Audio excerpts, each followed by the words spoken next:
Hello बच्चों, कक्षा 11 की भौतिक विज्ञान में आज हम सब लोग काइनेटिक थ्योरी ऑफ गैसेस के न्यूमेरिकल्स को सॉल्व करेंगे। मतलब गैसों के अणु गति सिद्धांत के आंकिक प्रश्न, बालाजी पब्लिकेशन से। ये इस चैप्टर का पहला आंकिक प्रश्न का वीडियो है। ठीक, इसमें हम सब लोग पहले वन शॉट में अभ्यास आंकिक प्रश्न को सॉल्व करेंगे और फिर इसके बाद हम सब लोग आत्मनिरीक्षणात्मक के क्वेश्चंस को भी सॉल्व करेंगे नेक्स्ट वीडियो में। तो फार्मूले पहले चेक कर लेते हैं। फार्मूला है P V equals to N I T use होगा और n इज इक्वल्स टू होता है m अपॉन m, यानी कि दिया गया द्रव्यमान बटा आणविक द्रव्यमान और इंटू में आर टी। अच्छा, और एक चीज होता है कुल कणों की संख्या बटे अवोगाद्रो संख्या, ये भी मोलों की संख्या का फार्मूला होता है, ये भी होता है, ये भी होता है। ठीक, इंटू में आर टी। अब आर अपॉन एन ए जो होता है, आर अपॉन एन ए जो के बी के बराबर होता है, यानी बोल्ट्जमैन नियतांक के बराबर। तो ये हो गया कुल कणों की संख्या, बोल्ट्जमैन नियतांक और टेम्परेचर, ये पीवी के इक्वल हो जाएगा। यहाँ टेम्परेचर है, आर गैस नियतांक है, इसकी वैल्यू हमें दी जाती रहती है। ठीक है, क्वेश्चन में गिवन रहती है। अब अगला, अगर यहाँ से देखें तो हम बात करेंगे कि m अपॉन, अगर पी v को हम बटे में भेज दे, यहाँ से v को हम बटे में भेज दे तो m upon v into M R T. अच्छा, m मतलब दिया गया द्रव्यमान बटा v मतलब आयतन। दिया गया द्रव्यमान गैसों का और बटे में गैस का आयतन, ये क्या होता है द्रव्यमान बटा आयतन घनत्व। तो रो, घनत्व को रो से लिखेंगे, अपॉन m मॉलिक्यूलर मास है या मोलर मास, इंटू में आर टी। ठीक है, गैस का आणविक द्रव्यमान है। अब अगर P व्युत्क्रमानुपाती होता है V के, तो हम V को इधर ले जाएंगे तो PV कांस्टेंट हो जाएगा। तो यहाँ से हम कह सकते हैं P1 V1 is equals to P2 V2, P1 V1 is equals to P2 V2। और जो V होता है वैल्यू, वो टेम्परेचर के भी क्या होता है अनुक्रमानुपाती होता है। ठीक, तो V1 upon V2 is equals to T1 upon T2 हो जाएगा। अब आगे P जो है वो टेम्परेचर के अनुक्रमानुपाती होता है जब आयतन नियत होता है। P1 अपॉन P2 बराबर T1 अपॉन T2, ये चीजें हमने पढ़ा भी दी है। आणविक द्रव्यमान का एक फार्मूला और है, 2 गुणा वाष्प घनत्व।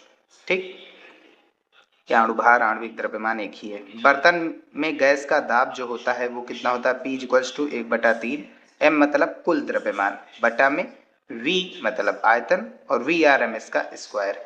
कुल द्रव्यमान को हम क्या लिख सकते हैं, m इंटू n। n मतलब अणुओं की संख्या है और m मतलब एक अणु का द्रव्यमान है। एक अणु का द्रव्यमान कुल अणुओं के द्रव्यमान से कुल अणुओं की संख्या से गुणा करेंगे। भाई एक अणु का द्रव्यमान कितना है, m है। टोटल कितने अणु हैं, n, तो टोटल द्रव्यमान कितना हो जाएगा m इंटू n। ठीक है, और m इंटू n ये टोटल द्रव्यमान है n अणुओं का। ठीक है, और यानी यहाँ पर हम m भी इसको लिख सकते हैं, यानी तोड़ सकते हैं, तोड़ करके लिख सकते हैं VRMS का स्क्वायर। अब VRMS जो होता है वो अंडर रूट में 3 अपॉन m के बराबर भी होता है।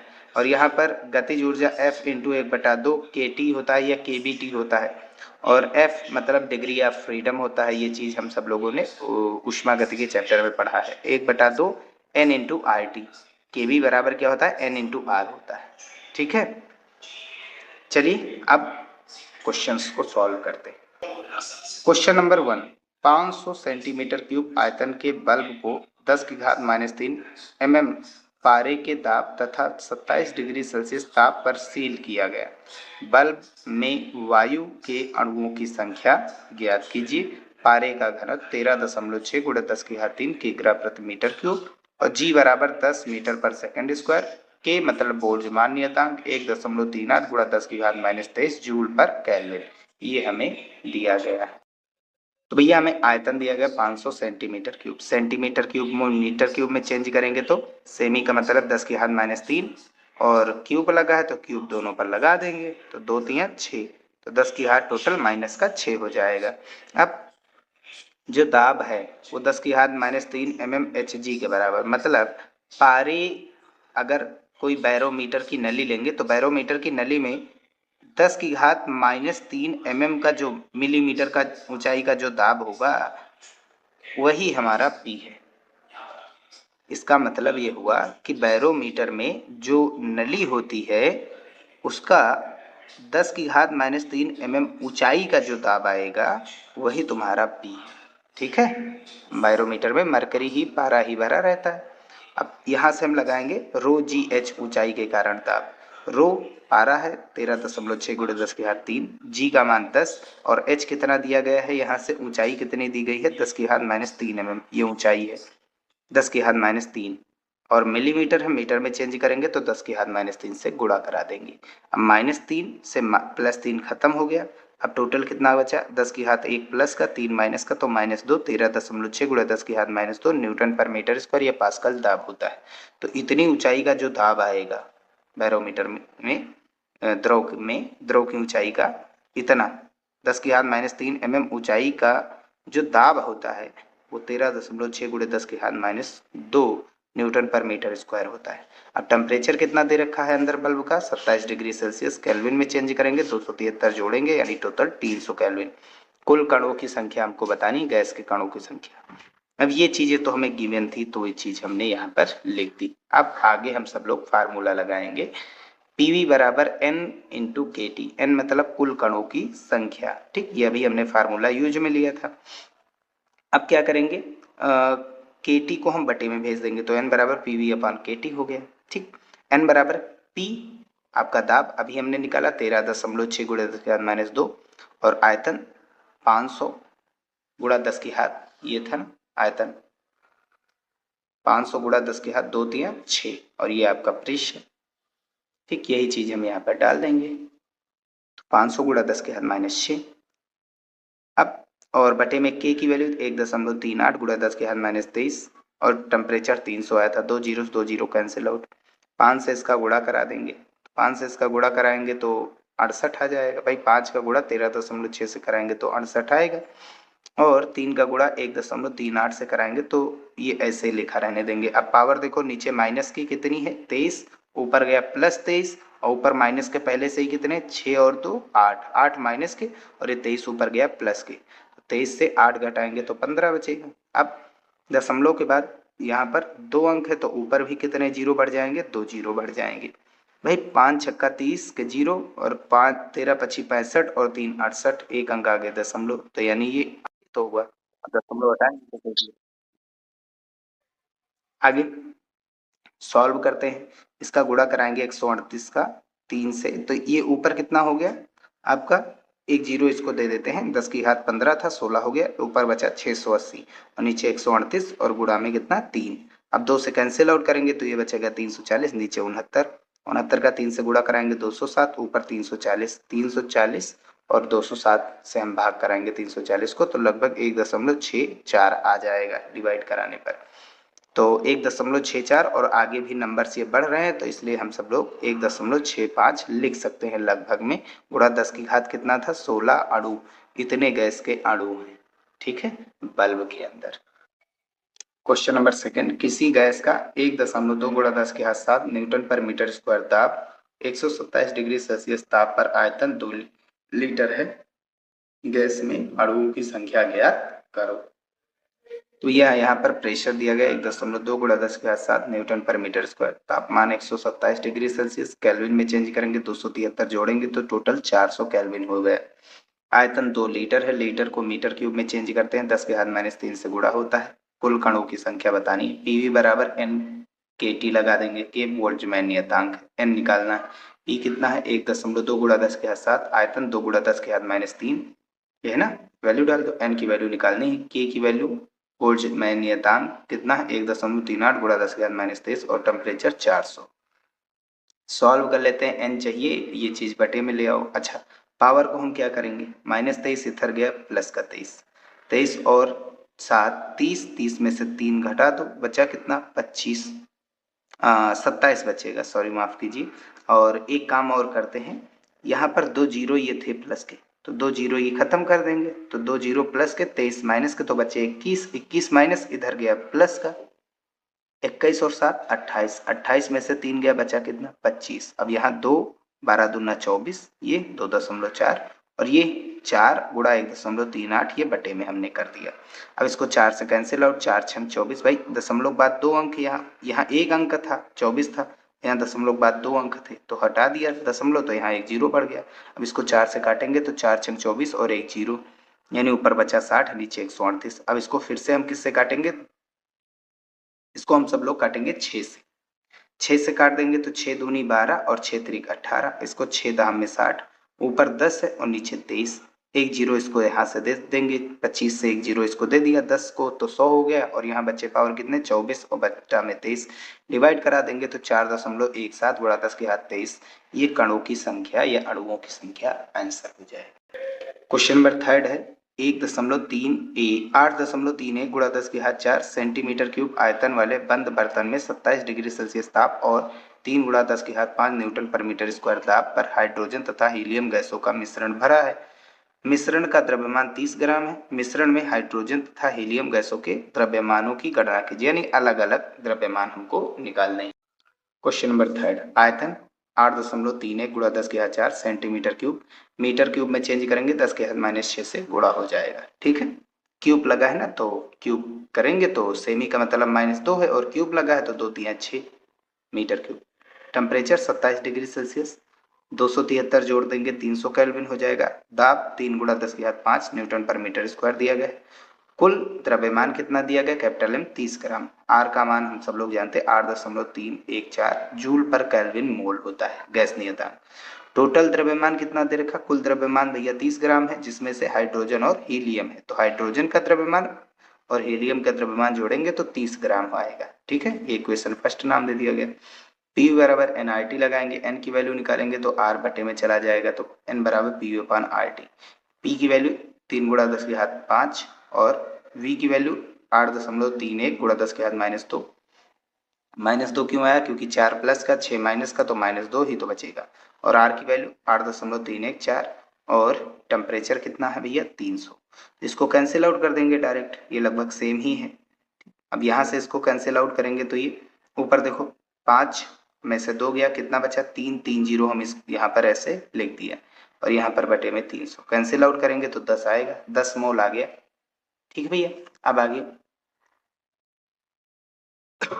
मोलों की संख्या की बात करेंगे तो हाइड्रोजन और हीलियम के मोलों की जो संख्या होगी n, वो कितना आया है 10 मोल आया है। ठीक है, अब यहाँ से मोलों की संख्या का फार्मूला लगाएंगे। हाइड्रोजन के मोलों की संख्या भाई हाइड्रोजन का द्रव्यमान और बटे हाइड्रोजन का आणविक द्रव्यमान। हाइड्रोजन का द्रव्यमान कितना होता है, एक, कितने लोग होते हैं हाइड्रोजन में, कितने परमाणु होते हैं हाइड्रोजन गैस में, 2 हाइड्रोजन के तो 2 से गुणा, 2 एकम 2 दिया गया द्रव्यमान, मतलब हाइड्रोजन का द्रव्यमान और बटा आणविक द्रव्यमान। हाइड्रोजन का आणविक द्रव्यमान निकालो तो हाइड्रोजन के एक परमाणु का द्रव्यमान 1 होता है, 2 है परमाणु हाइड्रोजन में तो 2 से गुणा। ठीक, ऐसे हीलियम के लिए दिया गया द्रव्यमान हीलियम का और बटा आणविक द्रव्यमान हीलियम का कितना होता है 4 होता है। ठीक है, सॉल्व करेंगे तो ये कितना आएगा, बराबर में n मतलब 10। अब ये एलसीएम ले लो भाई, 2 से गुणा 2 से भाग, तो ये कितना हो गया नीचे 4 नीचे 4, एलसीएम हो गया 4, 4 को इधर भेज देंगे, 4 दहा में 40, और यहाँ 2m हाइड्रोजन का द्रव्यमान और प्लस हीलियम का द्रव्यमान। अब सॉल्व कर देते हैं। हाइड्रोजन का द्रव्यमान और हीलियम के द्रव्यमान का जो योग है वो कितना हमें गिवन है, 30 गिवन है। भाई हाइड्रोजन और हीलियम के द्रव्यमान का योग कितना है भैया हमारे पास, देखो हाइड्रोजन और हीलियम के 30 है, तो वही 30 हम यहाँ पर डाल देंगे। हाइड्रोजन और हीलियम के द्रव्यमान का योग कितना डाल देंगे भाई, हाइड्रोजन के 2 है तो तोड़ दिया हमने, और ये टोटल मान कितना है 30 और बराबर में 40। एक हाइड्रोजन का बचा, इसको इधर लाएंगे तो ये माइनस में हो जाएगा, तो हाइड्रोजन का द्रव्यमान कितना बचेगा, 40 में से इधर आएगा 30 घटेगा तो 10 ग्राम आएगा, 10 ग्राम आया। तो अब हाइड्रोजन और हीलियम दोनों के द्रव्यमानों का योग 30 है, तो हाइड्रोजन का कितना आया 10, तो हीलियम का कितना आएगा, इसको इधर माइनस कर देंगे तो 20 ग्राम आ जाएगा। क्लियर बात, यही आंसर हो जाएगा।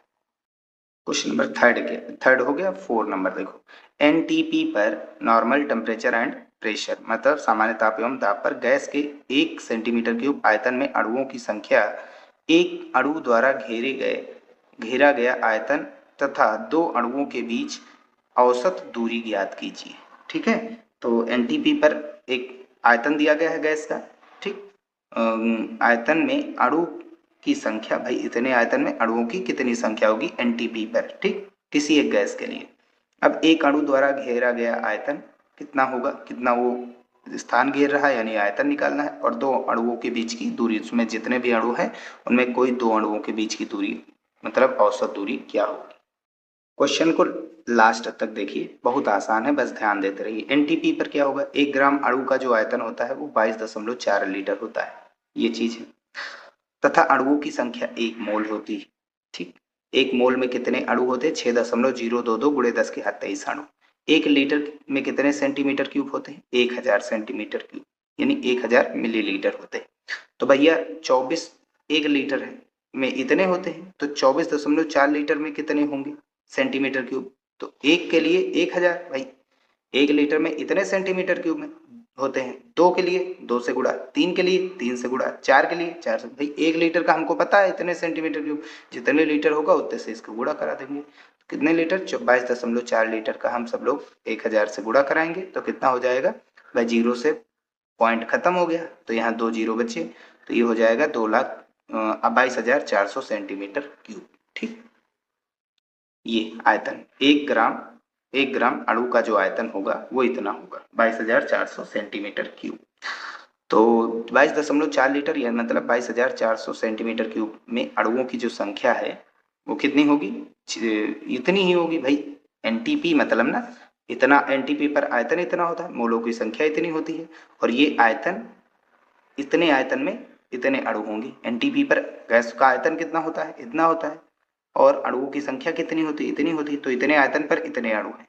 22.4 लीटर आयतन पर 1 मोल अणु होते हैं, मतलब 6.022 गुणे 10⁻23। और 22.4 लीटर को हम क्या लिख सकते हैं, 22,400 सेंटीमीटर क्यूब में अणुओं की संख्या कितनी है, 1 मोल, मतलब 6.022 गुणे 10⁻23। अब 1 सेंटीमीटर क्यूब में कितने होंगे, इतने सेंटीमीटर क्यूब में ये है भाई 5 पेन 25 के, तो ऐसे एक पेन का मूल्य कितना होगा, 25/5 ही तो होगा। डिवाइड कराएंगे भाई, इतने सेंटीमीटर क्यूब में इतने अणु, तो 1 सेंटीमीटर क्यूब में कितने होंगे, 1 सेंटीमीटर मतलब डिवाइड करा देंगे, इसको बटे में ले जाओ, तो 6.022 गुणे 10⁻23 बटा 22,400। ओवरऑल डिवाइड कराएंगे, 1 सेंटीमीटर क्यूब में अणुओं की संख्या हम कैपिटल एन से लिख रहे हैं, कैपिटल एन से लिख रहे हैं, और कैपिटल एन की वैल्यू जो होगी वो 2.68 गुणा 10⁻23, इसको कैंसिल आउट करेंगे तो आएगा। तो एक अणु द्वारा घेरा गया आयतन क्या होगा, तो कुल आयतन बटे कुल अणु। भाई कितने अणु हैं, ये चीज हमको पता ही, हमको एक अणु द्वारा घेरा गया आयतन चाहिए, तो कुल कितना आयतन है और कुल कितने अणु हैं, इसको डिवाइड करा दो। कुल आयतन 1 सेंटीमीटर क्यूब और कुल अणुओं की संख्या n। ठीक, ये एक अणु द्वारा घेरा गया स्थान। भाई एक अणु इतना स्थान घेरा, टोटल कितने अणु हैं, टोटल होंगे n अणु, तो n अणु इतना स्थान घेरे हैं, तो कुल कितना स्थान घेरा, टोटल इतना। ठीक, तो अगर आप टोटल एक अणु द्वारा स्थान घेरा गया निकालो तो टोटल आयतन और जितने अणु हैं उसको डिवाइड करा दो, पता चल जाएगा। ठीक, नहीं समझ में आ रहा है तो ऐसे समझो, एक अणु कुछ इतनी जगह घेर रहा है, 2 अणु कुछ इतनी जगह घेरेगा, 3 इतनी घेरेगा, 4 इतनी घेरेगा, 5 इतनी घेरेगा, ऐसे n अणु कुछ जगह घेरेंगे कि नहीं घेरेंगे। n अणु हमने मान लिया इतनी जगह घेर रहा है, n अणु मिल करके, यानी टोटल कुल आयतन जो होगा उतने अणु, n अणु मिल करके जगह घेरेंगे, तो n अणु मिल करके टोटल v आयतन घेर रहे हैं। एक अणु कितना होगा, एक अणु कितना आयतन घेरेगा, v/n होगा भाई, 5 पेन 25, एक पेन 25/5, कुल आयतन बटा कुल अणु। ठीक, 1 सेंटीमीटर क्यूब, ठीक 1 सेंटीमीटर क्यूब में ही हमको निकालना था। ठीक, 1 सेंटीमीटर क्यूब बटा n, 1 सेंटीमीटर क्यूब बटा n की वैल्यू हमने अभी कुल अणुओं की संख्या निकाली। ठीक है, पर सेंटीमीटर क्यूब में अणुओं की संख्या हमने निकाली है, पर सेंटीमीटर क्यूब मतलब 1 सेंटीमीटर क्यूब, तो बटा में n हमने डाल दिया। अब इसको ओवरऑल डिवाइड कराएंगे तो 3.73 गुणा 10⁻−20 सेंटीमीटर क्यूब, अगर मीटर क्यूब में चेंज करेंगे तो 10⁻6 से गुणा कराएंगे तो -20 -6 -26, तो टोटल एक अणु जो जगह घेरेगा 3.73 गुणे 10⁻26 मीटर क्यूब जगह घेरेगा। ठीक है भैया, एक अणु जो होगा उसका आयतन ये आ गया आपका। माना प्रत्येक अणु एक घन में सीमित है, याद रखना घन ही लेना। ठीक है, घन का आयतन क्या होता है, भुजा क्यूब। ठीक, जो भुजा होगी वो क्या आएगी, यहां से पावर हटाएंगे, इधर क्यूब रूट लग जाएगा आयतन। ठीक है, भाई अणु बहुत दूर नहीं होते, बहुत पास पास होते हैं गैस के, बहुत पास पास होते हैं, तो इनके बीच की दूरी क्या होगी, लगभग नगण्य ही होगी। भाई इनका आयतन, एक अणु का आयतन पता होना चाहिए, बस पता हो जाएगा।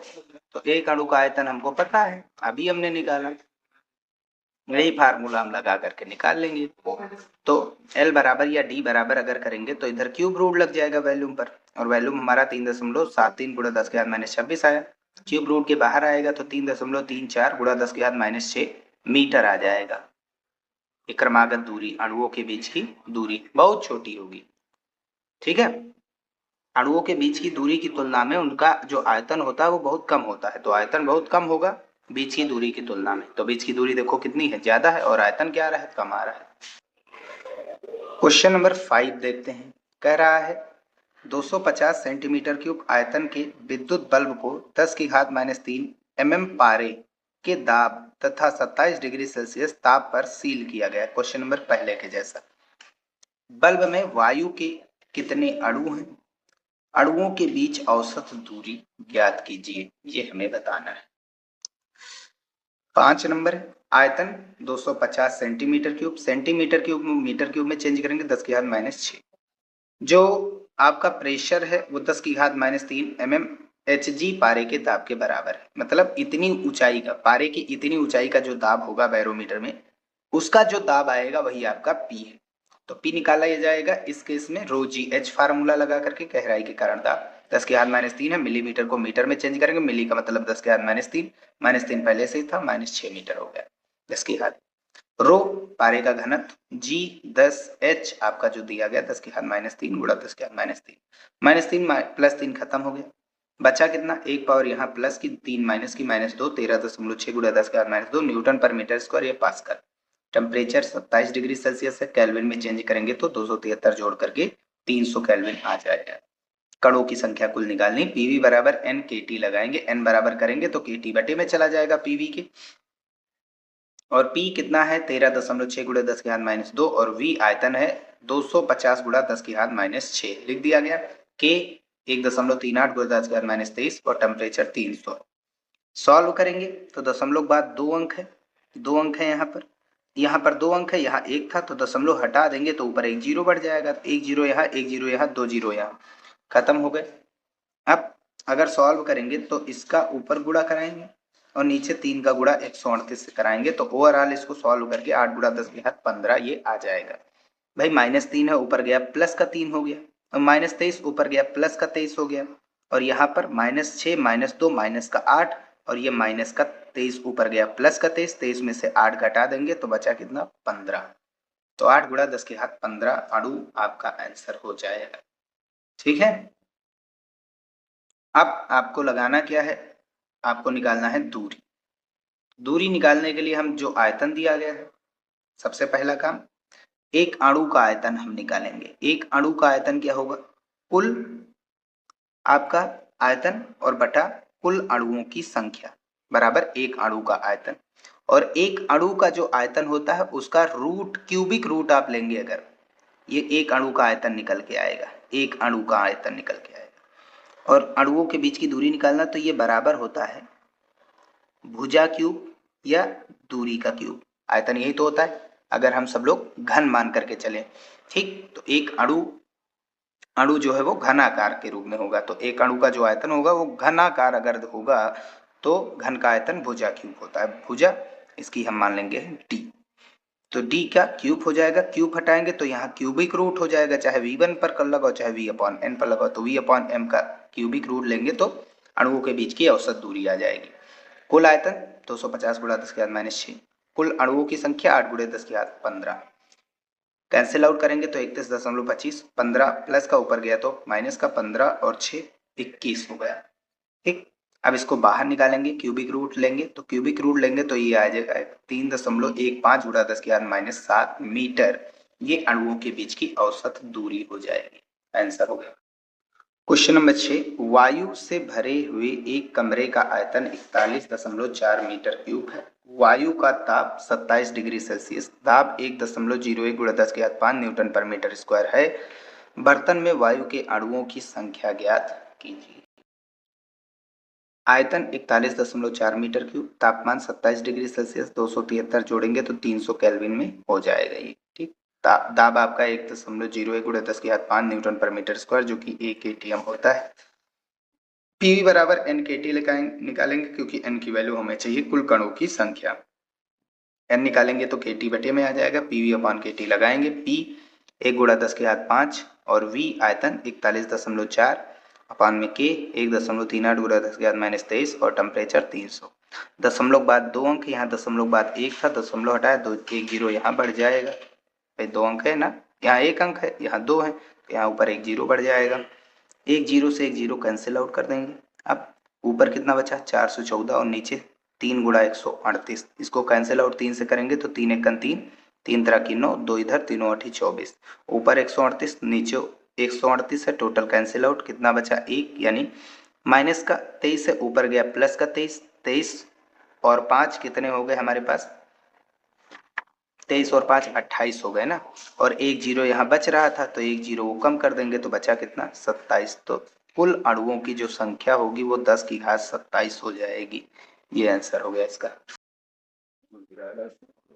सेकेंड टाइप के अभ्यास आंकिक प्रश्न को अब हम देखेंगे। पहला क्वेश्चन क्या है, 4 अणुओं की चाल v, 2v, 3v तथा 4v है। अणुओं की वर्ग माध्यमूल चाल और औसत चाल ज्ञात कीजिए, ये हमें बताना है। इसका सेकंड क्वेश्चन है, किस ताप पर 40 केल्विन ताप की आदर्श गैस के अणुओं का वर्ग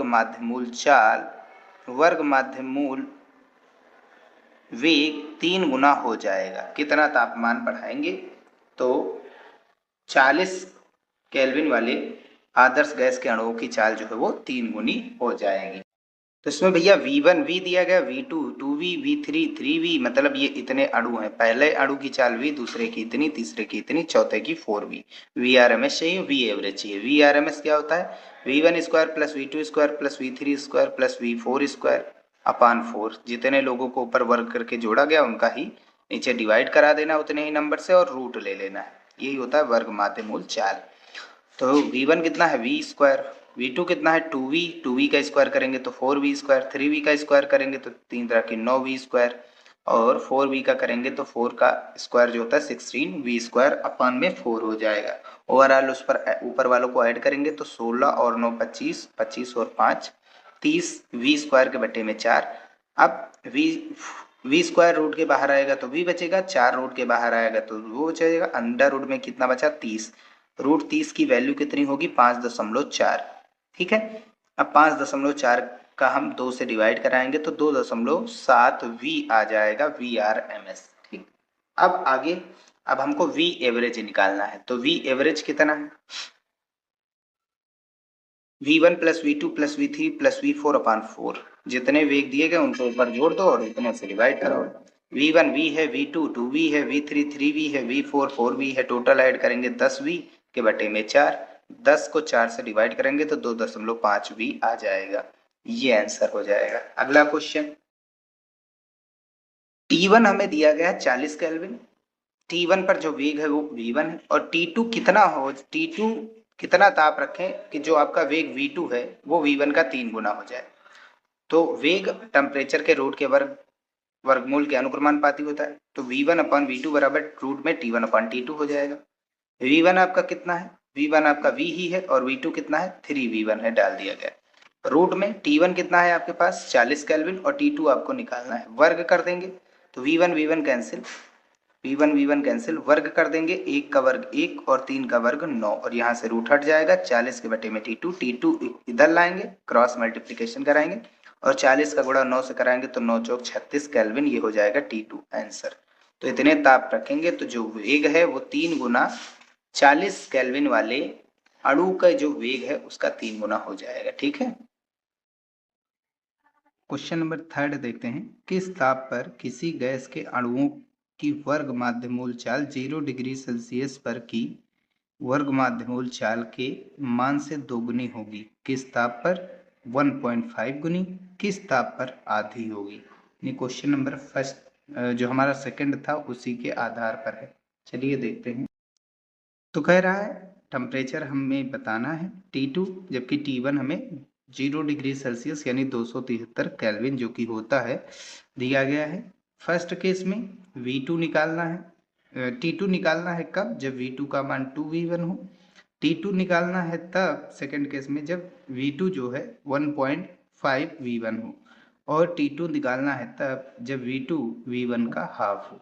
ठीक है, V1 जो आपका टेम्परेचर T1 है उस पर वेग है गैसों के अणुओं का, और जो V2 है वो T2 टेम्परेचर पर वेग है। ठीक, फर्स्ट नंबर V अनुक्रमानुपाती रूट टी होता है, मतलब V1 अपॉन V2, यहाँ T पर रूट लगा दो T1 अपॉन T2। ठीक है, V1 की वैल्यू V1 ही रखो, V2 फर्स्ट केस में 2V1 दिया गया, रख दिया, रूट में T1 273, ठीक, और T2 हमें निकालना है तो T2 रख दो, वर्ग कर देंगे, V1 खत्म, वर्ग करेंगे 1 का स्क्वायर 1, 2 का स्क्वायर 4, और इधर से रूट हट जाएगा वर्ग करने से, T2 का इधर गुणा करो 4 का इधर, तो 1092 केल्विन हो जाएगा। अगर डिग्री सेल्सियस में चेंज करना है तो 273 घटा देंगे, ये डिग्री सेल्सियस में चेंज हो जाएगा, और 273 घटाएंगे 1092 से तो 819 डिग्री सेल्सियस ये T2 आ जाएगा। ठीक है भैया, सेकेंड वाले केस पर चलते हैं। सेकेंड वाले केस में क्या कह रहा है कि जो आपका V1 अपान V2 यही लगा रहे हैं, रूट का T1 अपान T2 हो जाएगा।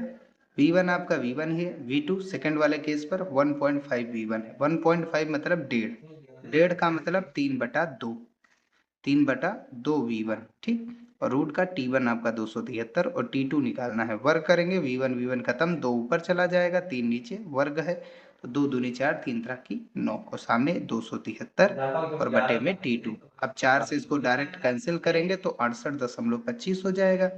अब T2 का इधर गुणा 9 का इधर कराएंगे तो 614.25 केल्विन आ जाएगा T2, और डिग्री सेल्सियस में चेंज करेंगे तो 273 घटा देंगे तो 341.25 डिग्री सेल्सियस आपका T2 आ जाएगा। ठीक है भैया, थर्ड केस पर V1 अपान V2 रूट में T1 अपान T2, V1 ही रखो, V2 जो है V1 का हाफ है, V1/2 बराबर में T रूट का T1 मतलब 273, T2 निकालना है, वर्ग फिर से करेंगे, V1 कैंसिल, 2 ऊपर चला जाएगा, वर्ग करेंगे तो यहाँ 4, 2 का स्क्वायर 4, और यहाँ से रूट हट करके 273/T2, 4 से कैंसिल आउट करेंगे तो 68.25, और T2 का 1 से मल्टीप्लाई T2 बचा बराबर 68.25 केल्विन। अब डिग्री सेल्सियस में चेंज करने के लिए 273 घटाएंगे 68.225 से तो लगभग 204.75 डिग्री सेल्सियस आंसर आ जाएगा। अगला क्वेश्चन देखिए, क्वेश्चन नंबर 4, 27 डिग्री सेल्सियस ताप पर हाइड्रोजन के लिए ज्ञात कीजिए नंबर 1 अणुओं का वर्ग माध्यमूल वेग, नंबर 2 1 ग्राम गैस की गतिज ऊर्जा। तो T दिया गया टेम्परेचर 27 डिग्री सेल्सियस यानी 273 केल्विन, जोड़ेंगे तो 300 केल्विन हो जाएगा, और हाइड्रोजन का परमाणु द्रव्यमान कितना हो जाएगा, हाइड्रोजन का परमाणु द्रव्यमान होता है 1, लेकिन 2 लोग हैं तो 2 से गुणा, तो ये परमाणु नहीं ये आणविक द्रव्यमान होगा। कौन सा, आणविक द्रव्यमान, आणविक द्रव्यमान। ठीक है, अणु के रूप में है ना, तो एक हाइड्रोजन का 1 होता है, 2 लोग हैं तो 2 से गुणा, तो 2 ग्राम पर मोल। ठीक है, ग्राम पर मोल, ग्राम है किलोग्राम में चेंज करेंगे तो 10⁻³ से गुणा, तो मॉलिक्यूलर मास कितना आ गया हाइड्रोजन का, 2 गुणा 10⁻³ किग्रा पर मोल। अब फर्स्ट केस में निकालना है आपका VRMS, सेकंड में जब द्रव्यमान आपका 1 ग्राम हो तब उस केस में गतिज ऊर्जा क्या होगी, ये चीज हमें बताना है। तो VRMS is equals to root में 3RT/m लगा देंगे यहाँ पर। अब इसमें वैल्यू डालेंगे, यानी VRMS root 3RT/m, m molecular mass, R gas नियतांक, T टेम्परेचर। ठीक, तो 3 R की वैल्यू 8.83 डाल रहे हैं, 8.3 डाल रहे हैं, और टेम्परेचर 27 डिग्री सेल्सियस है तो ये 300 केल्विन के बराबर होता है। m का मान अभी हमने निकाला 2 गुणा 10⁻³ सॉल्व कर लेते हैं, तो इसका गुणा कराएंगे तो ये कितना हो जाएगा, 3 का हम यहाँ कैंसिल आउट करते हैं, वो ज्यादा बेस्ट रहेगा।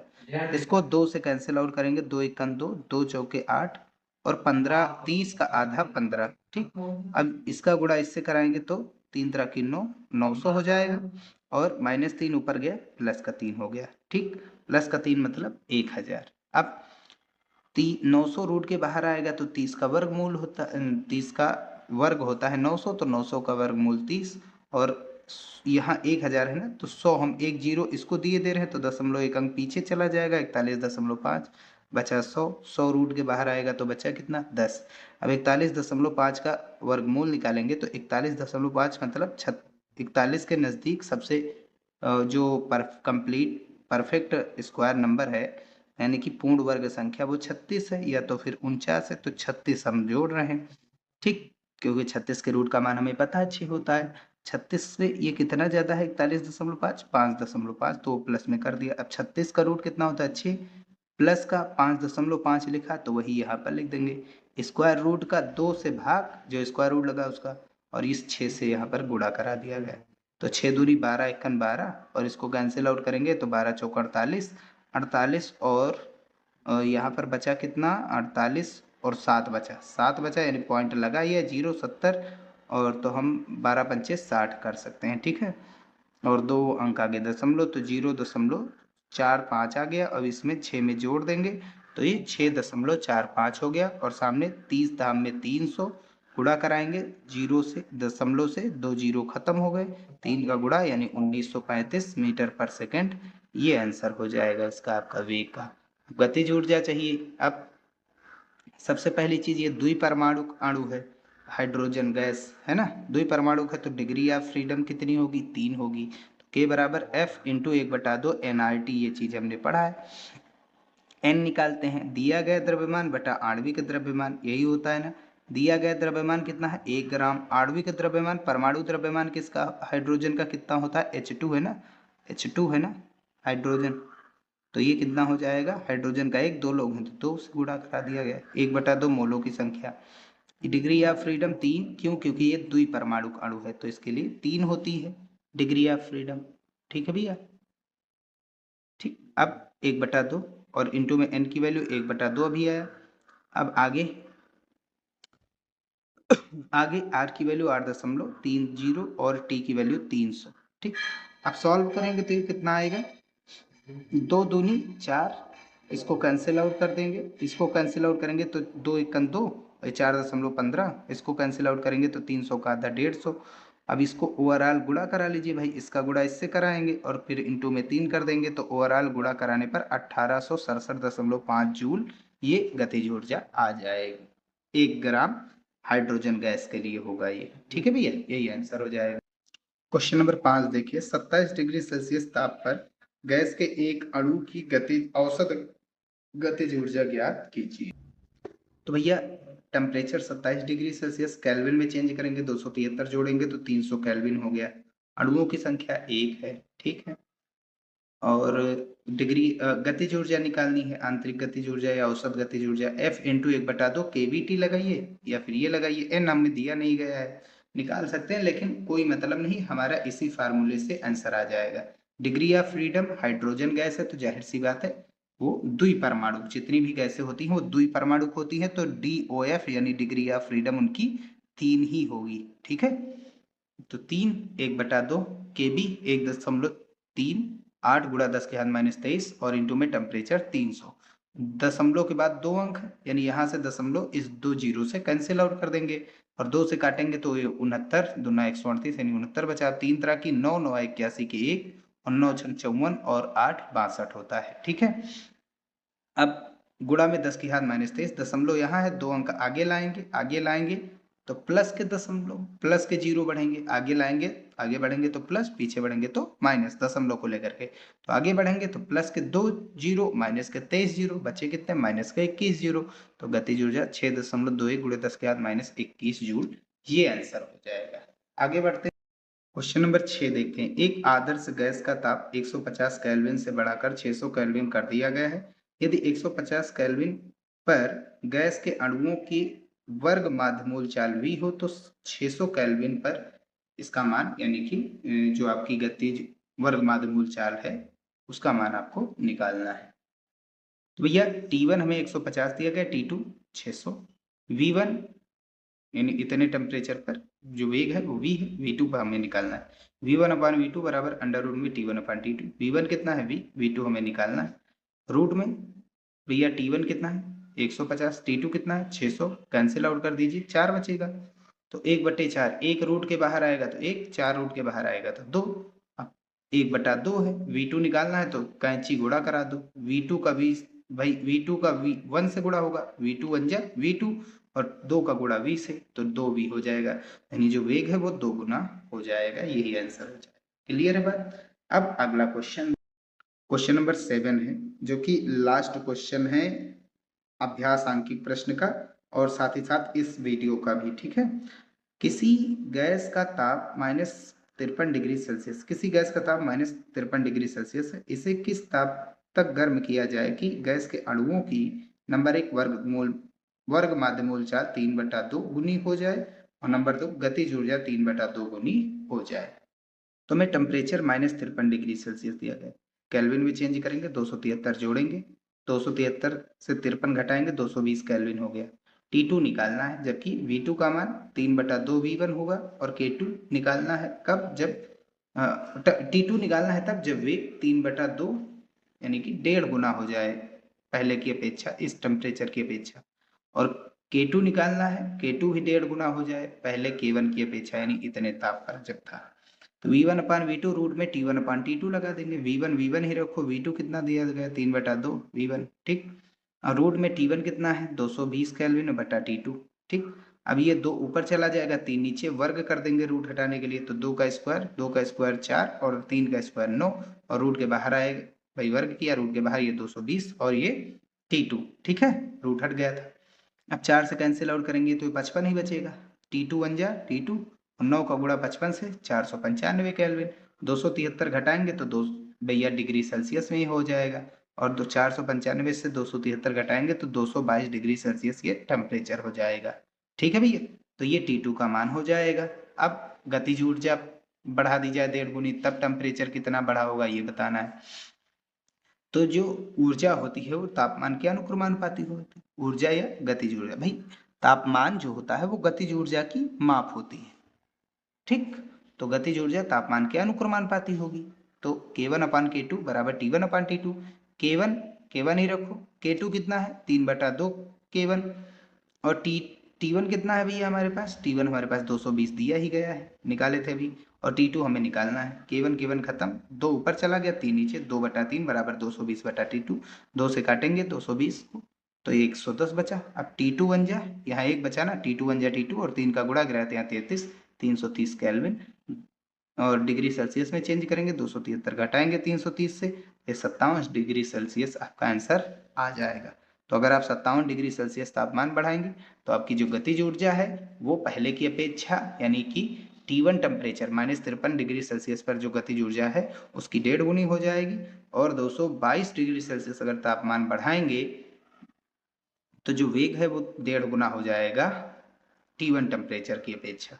ठीक है, तो T1 टेम्परेचर पर जो वेग था V1 उसका 1.5 गुना हो जाएगा। कितना ताप बढ़ाने पर, 222 डिग्री सेल्सियस ताप बढ़ाने पर। बस इतना ही था, यहीं पर वीडियो समाप्त कर रहे हैं। नेक्स्ट वीडियो हमारा आने वाला है, इसका आत्मनिरीक्षणात्मक आंकिक प्रश्न। मिलते हैं फिर भैया नेक्स्ट वीडियो में। वीडियो पसंद आए तो इसे लाइक और चैनल पर नए हो प्लीज़ सब्सक्राइब जरूर कर लीजिएगा।